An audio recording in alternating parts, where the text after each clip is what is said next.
C'est depuis hier que nous devions nous rencontrer. Et je quittais Bangui, je me suis dit si je pouvais avoir un petit créneau pour pouvoir m'entretenir avec la communauté politique KNK de France, ce serait une bonne occasion pour pouvoir sentir, partager ce de quoi il s'agit en ce qui concerne notre parti. Félicitations aussi pour le président du Conseil pays et tous les présidents des conseils villes d'avoir provoqué la rencontre de tout ce monde. Et je craignais qu'avec le retard, vous pourriez peut-être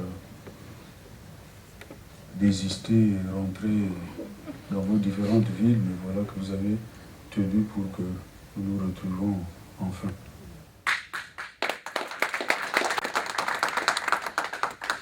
C'est l'occasion aussi à mon tour d'adresser mes condoléances pour le militant KNK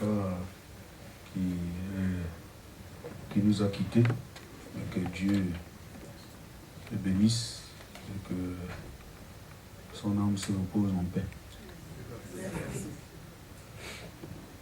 Oui, le parti KNK est en place. Il a été grâce à votre souhait, qu'il s'agisse des militants de l'intérieur comme de l'extérieur. Se précipiter ou être à la même vitesse que les autres qui sont en place depuis 5, 10, 15, 20, 30 ans, 40 ans. Donc 50 ans s'il le faut. Bon, il faut aller doucement en ayant les pieds sur terre. Pourquoi le KNK KNK Kwanakwa, qui signifie le travail, rien que le travail? C'est parce que l'ensemble des partis politiques qui ont été mis en place depuis l'indépendance jusqu'à maintenant, nous voyons bien le résultat. C'est des théories qui ont été, théories même importées, qui ont été mises en place, mais où est le résultat? Nous sommes parmi les derniers des derniers. Alors, si effectivement il y avait des partis qui orientaient l'effort dans le sens de la reconstruction du pays, de l'éducation de la population et autres, nous ne serions pas là. Regardez le cas du Burkina Faso qui est là depuis Sankara, il y a à peine 20 ans. Regardez le résultat de ce qui se fait à l'autre, au Burkina. Mais c'est ça. On n'est pas là seulement pour chanter midi, matin et soir et tout, et il n'y a rien et on est là. Non, c'est ça. Donc pour nous nous sommes rendus compte qu'on a passé tout le temps à parler, contrairement à ce que disait le président fondateur de la République centrafricaine, Ouganda, qui disait bien que parlons peu, mais travaillons beaucoup. La classe politique n'a pas su transformer les mentalités, sensibiliser les gens dans le sens de l'éducation du peuple, dans le sens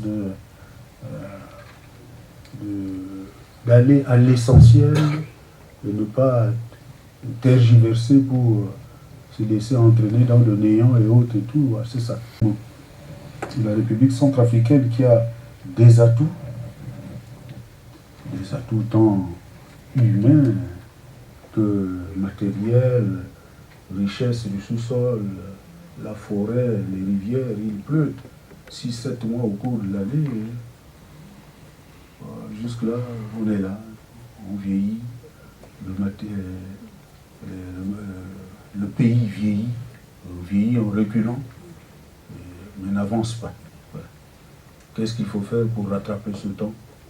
Il fallait un instrument, le parti KNK que vous avez souhaité, qui puisse transformer, changer les mentalités et mettre les gens au travail. Au travail dans le sens large. Dans le sens large, ce n'est pas qu'il y a un travail précis et autre. Non, donc chacun, ce qui le concerne, dans le domaine où il peut vraiment vrombir, qu'il se mette au travail et qu'il oriente ce travail dans le sens de relever le niveau du pays. Voilà. Vraiment, ce n'est pas autrui qui est venu détruire notre pays. Le building a été détruit par qui? Qu'est-ce que je peux citer encore? Tout a été détruit par nous-mêmes, par notre propre méchanceté. Bien des sociétés ont été détruites. La coopérative de Mbaïki a été saccagée par la population elle-même. Qu'est-ce que je peux citer encore? Beaucoup de bâtiments. Dans cette notre partie, nous prônons la réconciliation, l'entente, l'harmonie, la tranquillité, la sécurité dans le pays. Nous ne pourrions pas entreprendre un quelconque travail sans être dans la tranquillité, sans que la sécurité soit garantie. Ouais, c'est tout cet ensemble-là qui constitue le Kwanakwa, et l'électoral et autres, tout. On vous laisse le soin, le bureau politique s'en occupera le moment venu. Le comportement qu'il faut adopter face à ces situations, c'est de ne pas vous chamailler avec les autres inutilement. Si l'autre est en mesure de discuter avec vous d'égal à égal, vous discutez avec lui. Mais s'il est venu pour provoquer, non. C'est ça qui a détruit notre action politique dans le pays, où c'était au contraire la zizanie, la haine, la division, et c'est tout. C'est ce qu'ils appellent faire de la politique. Non. C'est pas ça faire de la politique. La politique, c'est construire un pays. C'est trouver des voies et moyens pour pouvoir parvenir à quelque chose. Mais vous le ferez avec les autres. Vous n'allez pas éliminer les autres pour dire que vous faites la politique. Non. Vous faites la politique pour travailler pour que tout le peuple en bénéficie.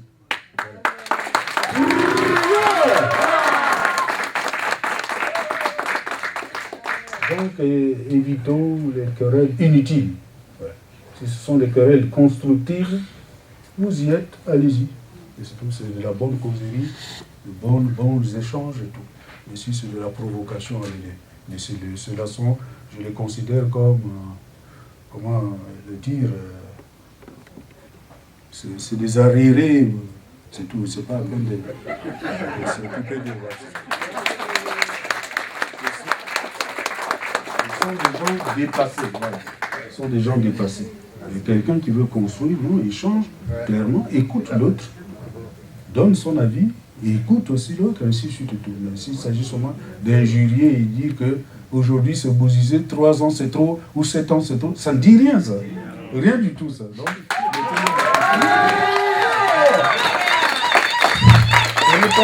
ce n'est pas un argument de campagne pour convaincre la population. Non. Voilà, donc, mettez cela ici. Bien, la bataille est proche, mais soyez braves. Soyez braves, n'ayez pas peur. Ne vous laissez pas influencer par les capricieux ou les politicards éternels. Donc, soyez intelligents. Croyez-moi que le peuple perçoit bien ce de quoi il s'agit, que certaines personnes pourront manipuler et autres, tout le monde. C'est un peuple qui a trop souffert et qui finalement dit qu'est-ce qui se passe, quel est celui-là, fait des analyses, connaît le passé, le présent, et veut voir comment l'avenir va se présenter. Donc ne croyez pas que ça c'est la politique de 1960 et autres où le peuple était ignorant et autres. Tout. Mais là, il y a une génération qui est là, une génération nouvelle, une génération qui voit la télé, qui connaît l'Internet. Moi, je ne connais même plus utiliser les petits appareils là. Je suis allergique à cela, alors que cette génération manipule ces choses beaucoup plus facilement. Et donc, ce n'est pas cette génération que les gens pourront manipuler à perpétuité. Non. Donc, une population qui est consciente, qui a beaucoup souffert, qui se pose des questions pour leur pays. Qu'est-ce qu'il faut faire? Pourquoi ailleurs ça marche? Pourquoi chez nous ça ne marche pas? Et c'est ça, hein, c'est ça. Elle est consciente, mais voudrait avoir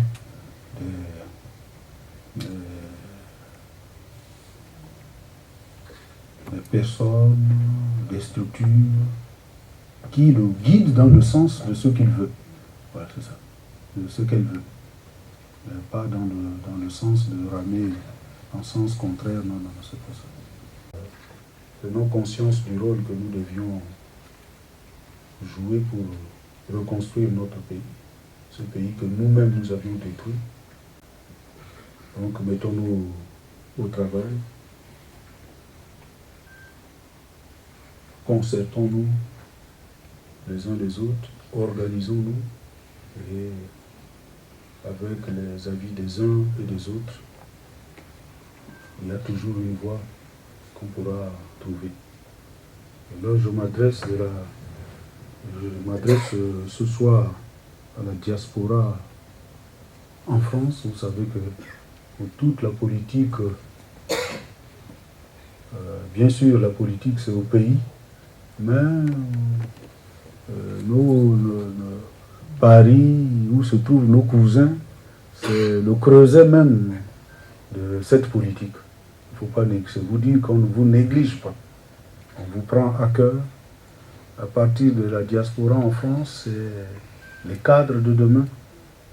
La plupart sont soit des stagiaires, la plupart sont des étudiants, donc ce sont des cadres qui, s'ils rentraient au pays, si ils étaient sensibilisés dans le sens de tout mettre en œuvre pour le bien de leur pays, je pense que notre pays ne pourra pas être aussi en retard. Vous avez un rôle important à jouer dans les explications de ce qui se passe dans le pays, de la politique du pays, la situation économique et sociale du pays. Vous avez un rôle à expliquer cela dans vos différents contacts. Vous avez des amis politiques, vous avez des amis diplomates, vous avez des amis industriels et autres. Qu'est-ce qui pourrait vous empêcher aussi de faire venir des industriels en Centrafrique? Qu'est-ce qui vous empêcherait d'avoir des contacts avec des ONG qui pullulent ici en France ou bien en Allemagne ou bien où je ne sais? C'est toutes ces choses-là qui doivent aussi vous animer, vous de la diaspora. Amener ne serait-ce que quelques 10 vieux lits qui traînent quelque part dans un hôpital, c'est déjà quelque chose pour un village centrafricain.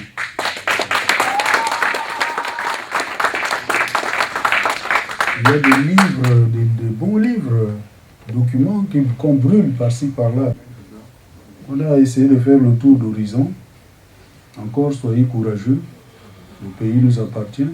C'est à nous de construire ce pays. Il faut être brave pour agir pour bâtir, pour construire le pays. On a tout pour y parvenir si on s'y met sérieusement dans l'union, dans l'harmonie, dans l'entente. Et c'est ça aussi la discipline. Voilà, j'en ai terminé.